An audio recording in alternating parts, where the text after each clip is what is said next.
31 brand new day റിലീസാവുന്നതിന് മുമ്പ് MCUവിൽ 8 കാലിയുടെ കഥ മൊത്തത്തിലൊന്ന് കേട്ടാലോ.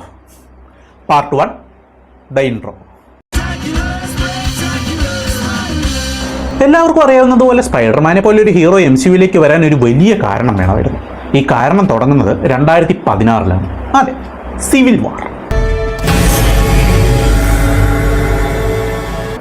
അവഞ്ചേഴ്സിൻ്റെ ഉദ്ഘാടനം കഴിഞ്ഞ് നമ്മളൊരു 3-4 തവണ ലോകത്തെ രക്ഷിച്ചെങ്കിലും ഈ മോളിൽ നിന്ന് താഴേക്ക് വീഴുന്ന കല്ലും ചില്ലും പാറക്കഷ്ണങ്ങളൊക്കെ വീണ് ഒരുപാട് സാധാരണ മനുഷ്യർ മരിക്കുന്നുണ്ടെന്നുള്ളൊരു ബോധ്യം ടോണി സ്റ്റാർക്കിന് 2016-ലാണ് ഉണ്ടാകുന്നത്. സോ പുള്ളി ഗവൺമെൻറ്റുമായിട്ട് ഡിസ്കസ് ചെയ്തൊരു ഉടമ്പടി മുന്നോട്ട് വയ്ക്കുകയാണ്, സൊക്കോവിയ അക്കോർഡ്സ്. സൊക്കോവിയ ഉടമ്പടി എന്താണ് പറയുന്നതെന്ന് വെച്ചാൽ, ഗവൺമെന്റ് പറയുമ്പോൾ മാത്രം അവഞ്ചേഴ്സ് അവരുടെ പണി ചെയ്താൽ മതി, അല്ലെങ്കിൽ വെറുതെ ഒരു മൂലയ്ക്കിരുന്നാൽ മതി, ചിലവൊക്കെ ടോണി സ്റ്റാർക്ക് നോക്കിയോളൂ.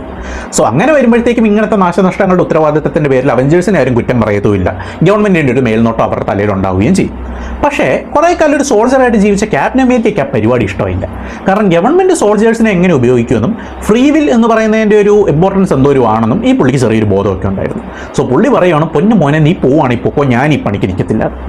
അങ്ങനെ തുടങ്ങിയ വഴക്കിൽ കമ്മിറ്റിയിൽ പകുതി പേര് ക്യാപ്റ്റൻ അമേരിക്കയുടെ സൈഡിലും പകുതി പേര് അയൺമാൻ്റെ സൈഡിൽ നിൽക്കുകയും ബക്കിയെ തന്നിൽ നിന്നെ കൊന്ന് കൊല പിടിക്കുമെന്ന് പറഞ്ഞുകൊണ്ട് ബ്ലാക്ക് പാന്തർ മുന്നോട്ട് വരികയും അങ്ങനെയാണ് നീ ഇവനെ കൊണ്ടുപോകുന്നു പറഞ്ഞുകൊണ്ട് ക്യാപ്റ്റൻ അമേരിക്ക മുന്നോട്ട് വരികയും ചെയ്തതോടെ ഇവരെല്ലാവരും കൂടെ ഒരു എയർപോർട്ടിൽ കിടന്ന് അടിയുണ്ടാക്കാൻ തുടങ്ങി.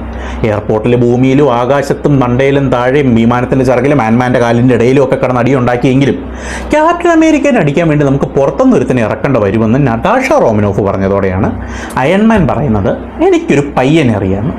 സോ ക്യാപ്റ്റൻ അമേരിക്കനെ അടിക്കാനായി MCUവിലേക്ക് കാശ് കൊടുത്തിറക്കിയ ടീനേജ് സൂപ്പർ ഹീറോയാണ്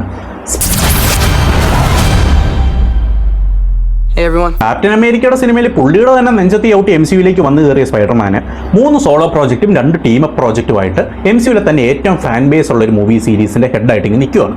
പക്ഷേ ഇതിൻ്റെ ഇടയ്ക്ക് നല്ല കട്ട മാർവൽ ഫാൻസിന് പോലും അറിയാത്തൊരു കാര്യമുണ്ട്.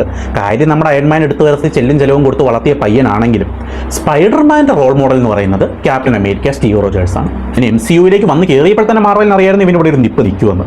അതുകൊണ്ട് തന്നെ ആദ്യത്തെ സോളോ സിനിമയായിട്ടുള്ള ഹോം കമ്മിങ്ങിൽ ഇവൻ ഇടിച്ച് പഠിക്കാൻ വേണ്ടി മാർവൽ ഇറക്കി കൊടുത്ത വില്ലനാണ് സാക്ഷാൽ ബാറ്റ്മാൻ. സോ ഹോം കമ്മിങ്ങിൻ്റെ റീക്യാപ്പ് നമുക്ക് അടുത്ത എപ്പിസോഡിൽ കാണാം. ഇഷ്ടപ്പെട്ടെങ്കിൽ ഈ വീഡിയോ ഒന്ന് ലൈക്ക് ചെയ്യുക, എന്നെ ഒന്ന് ഫോളോ ചെയ്യുക.